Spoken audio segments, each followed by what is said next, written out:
Hello and welcome. If you guys have arrived to this channel, you're well into the shadows. We are in the elephant graveyard of Pride Rock land. This is Rich with unlimited cards, and we're just going to look at some old cards today. These have been picked up through multiple different collections. There's really nothing too high value in this video. This is just for people that find enjoyment seeing the old cards. So we'll start off here. Arena. This was one of the first promos that they ever made. Look at that art. Just fighting on the arena. Beautiful card. Worth nothing. Fun part of Magic's past. They made a few of these promo cards, Mana Crypt being one of them, and just beautiful little cards. The rest of them aren't really worth anything. Fun to collect though. All right, what do we have next? Alpha Black Ward.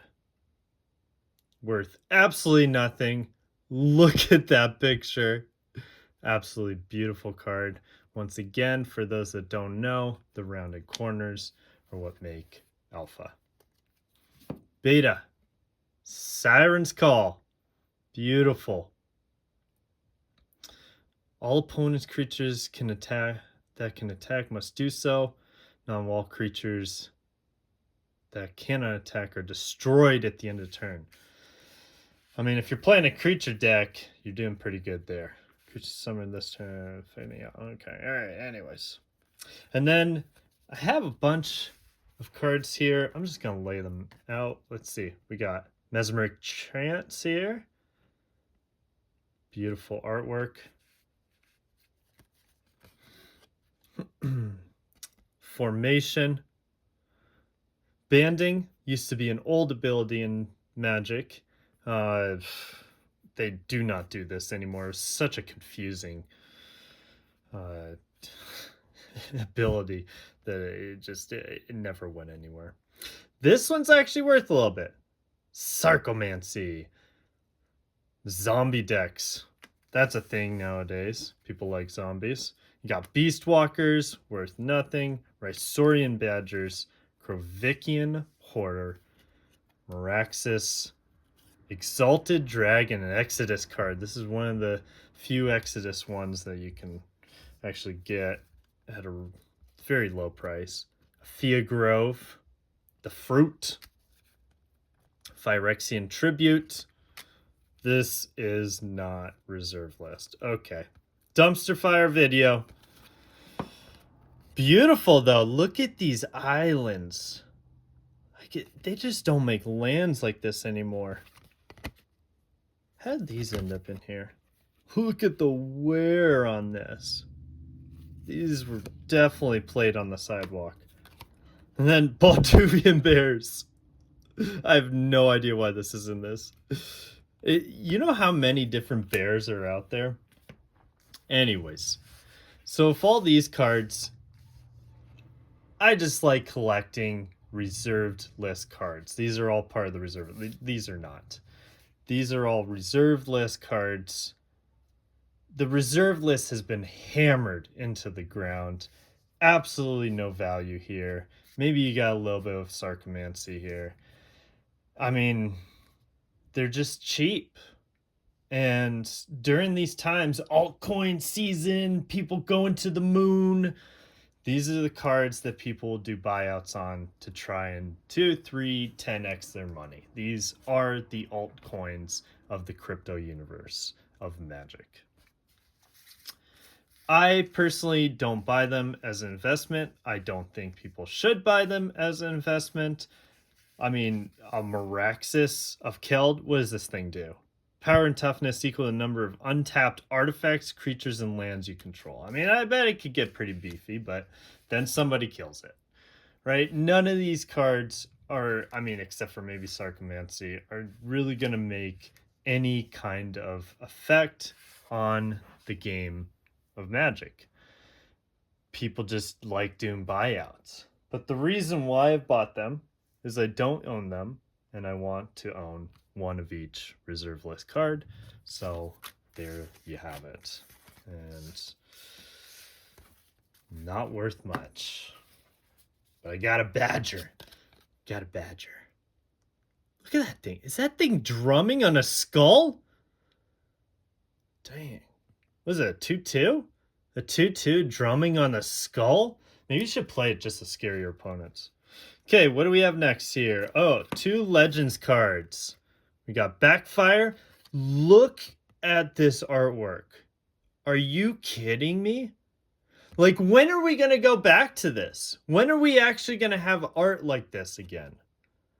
Absolutely out of this world. That is also a nothing card.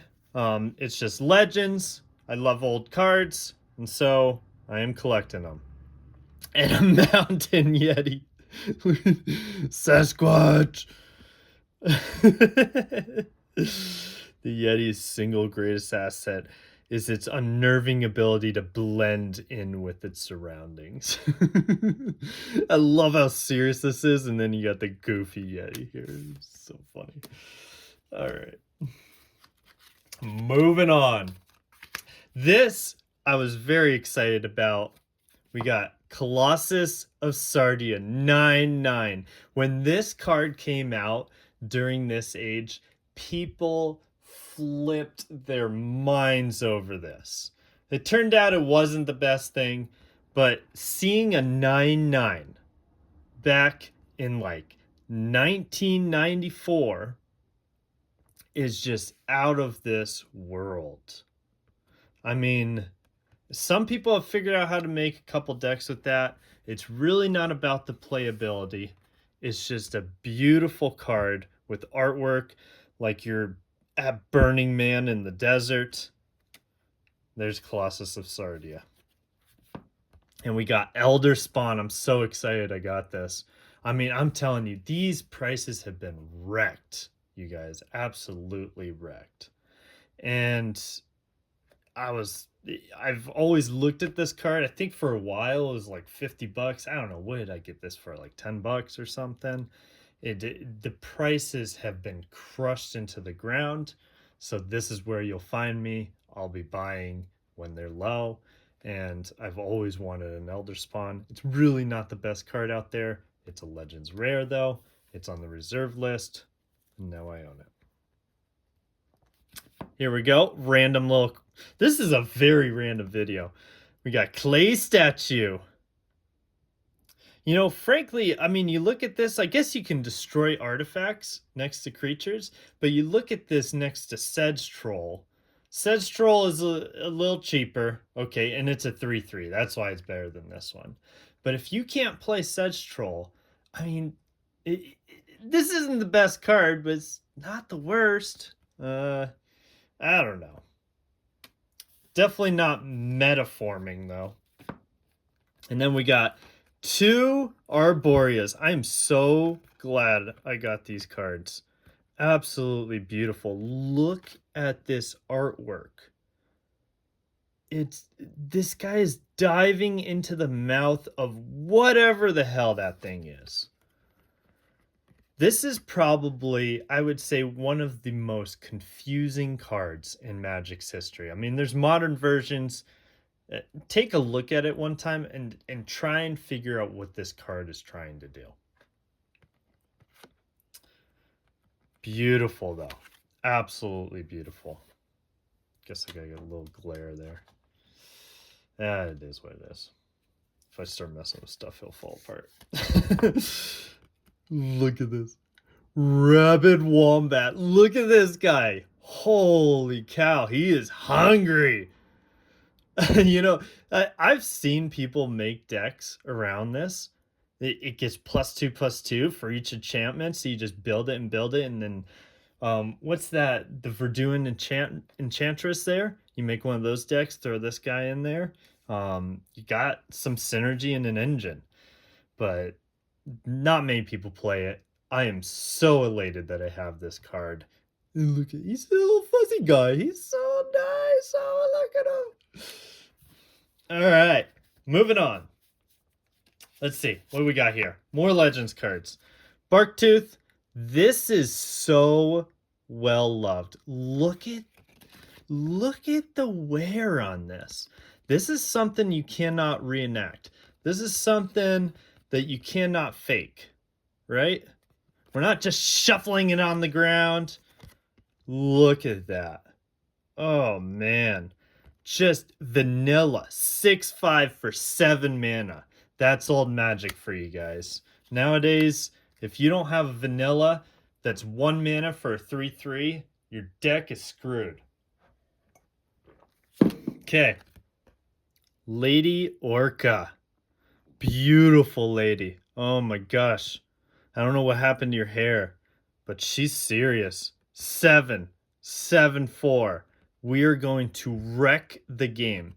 You know, and mind you guys, back then, when you see numbers like this, it doesn't matter the casting cost. When you see numbers like this, man, you are on top of the world. You're crushing the world. And then one actually really playable card. So glad I have this. Beautiful lady. Oh my gosh, showing off her skin and shoulders. Rubinia. Absolutely beautiful. This, I would say, is an actual playable card. You can play this as your commander. Tap it, gain control of a creature. You can take someone else's commander and just literally not let go of it until they do something. Beautiful. And Horn of Deafening. I think these two are like uncommons, I would say. There's a lot of uncommon legends in Legends. It was all about the legends, so they had it in different rarities. Rubinia, I believe, is a rare, and then Horn of Deafening. I was floored by how much this card is. I mean, it's really not that much. I paid like $6, but I'm like, a Horn of Deafening for $6? It's Legends rare. I'll take it. And I guess the ability is all right. Let's just say let's play Maze of Ith instead. This is all right. But the picture, beautiful. And I believe this is reserve list too. Oh, one more reserve list card. Ritual of Subdual, Ice Age. Is this gonna just blow up and become like the next $100 card? Probably not. But this card, I don't know if anyone watching this has ever read what this card does. Listen to this. Okay, so 6, it's a high costing cast. Cumulative upkeep of 2. Right. That sucks. So for all those out there that don't know what cumulative upkeep is, it's 2, and then you add 2 on top of that and 2 on top of that for each turn. So you have to pay 2 the next turn to keep this in play. Then you have to pay 4, then you have to pay 6. So cumulative upkeep was really, it was a really hated thing by a lot of people. But look at this. All mana producing lands produce colorless instead of their normal mana. Absolutely out of this world. You can just shut down the board. And imagine if you have some elf deck where you're making all this mana and you can make mana without tapping your lands. I think this is a sleeper and it is so cheap. What is this card? Like 40 cents? Okay. Look at him. Look at these things. Look at the family. Kobolds and Carekeep. You know, this card does. I love how they're like, this card is a red spell. Even though it's 0, it's red, you guys. It's red. These cards were very appealing to people. I don't think anything ever came out of them. I've seen people make Kobold decks. They're very janky. But the fact that you can pay 0 for a spell is so appealing to people. So cool, even though this is definitely not a broken card at all. Okay, what else we got? Let's do this. Couple Arabian Nights cards. Moorish Cavalry. And I want to point out something for you guys. Number one, look at how well loved these are. Like, who played with this? A 3/3 with trample for 4? And they played this much with it? Pfft. Janky decks. But I want to show you guys something. I don't know if you've noticed the two different symbols here. No, none of these are fake cards. This was a thing. They have two different printings of this card, and one of them is rarer than the other. I will let you guys figure out which one is which. But look at this. See? And so you can get two different versions. Kind of like, I don't have it here, but I mean, they have two different printings of ink printing. So before everybody freaks out and thinks they have a fake card and run around screaming, yelling at people, just know there are two different printings of these symbols. And then second thing, there are two different printings. It's not going to show here of color, right? So you have a darker, you have a lighter. I mean, I think some cards even have like 3, maybe 4 different shades. There's a lot of mistakes that happened back then. So when you're looking to see if you have fake or real cards, you need to run it through multiple tests instead of just seeing one test and going ballistic. Okay, what else we got? Down to the last few here. Kismet. Yeah, I think this is an uncommon, but it's such a good card. And how cheap this card is for a Legends card. And look at the artwork. Look at that tiger. Rawr! She is so beautiful. Look at her eyes. She's like, I am the tiger. I am the tiger. All creatures, lands, and artifacts by the opponent come into play tapped. Beautiful card. You don't see it too much in old school decks, but when it's played, it is very annoying. It's a very good card, in my opinion. And then we got a beta. Off center, Wall of Water. Beautiful card. Not worth anything. Not gonna be good in your deck. But look at this like Japanese Asian style artwork. So beautiful. So beautiful. And then a Death Ward. Yeah, we're really doing it. We're really doing it. Alpha. I think I got this. I think I remember getting this for like $10. Yes, it's a common, but it's alpha, you guys. And you can go out there and you can buy alpha cards for like $10. They are literally over 30 years old, and this one is not that bad of condition. I don't know. We're living in a topsy-turvy world. But anyways, one more thing for you guys. I'm going to clear this out here. So much fun. I love this. Okay. Anybody know what this is? Caracas. This thing has been reprinted so much, which is probably why it reflects the price.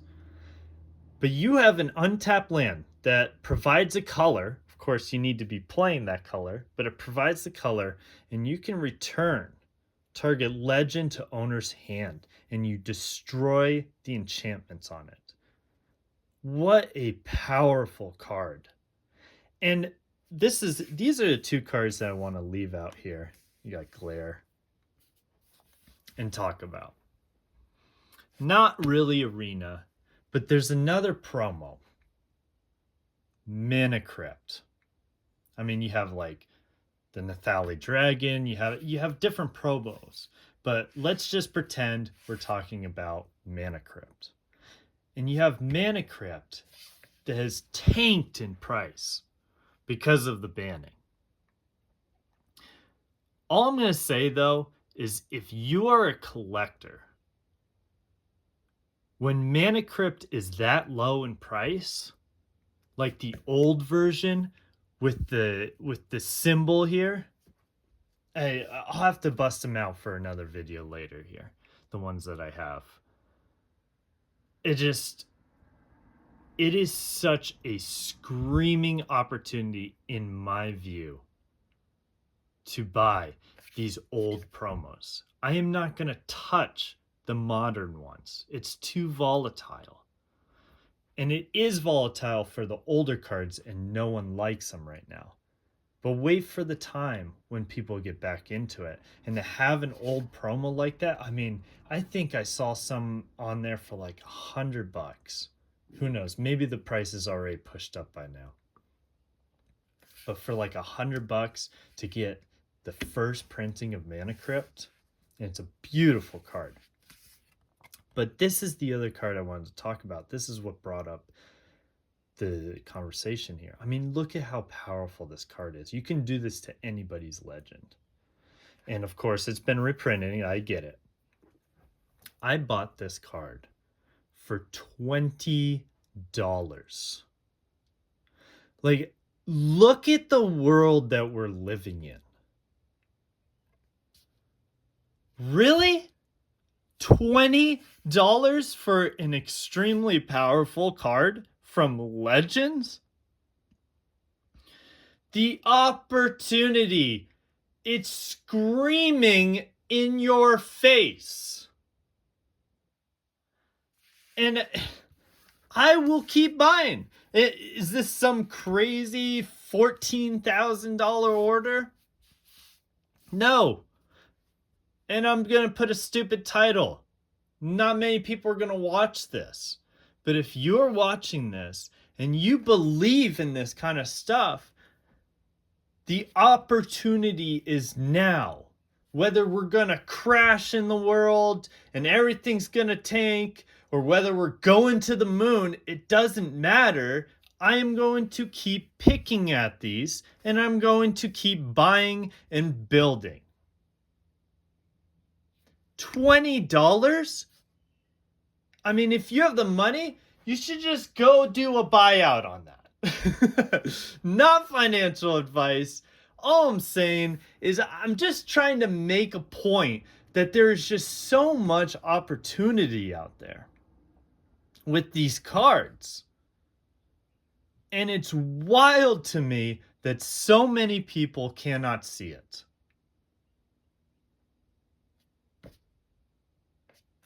I don't know. You know what, though? In a way, I would love for other people not to buy. Because all it does is give me more time to just keep picking away and keep buying. Have a good day.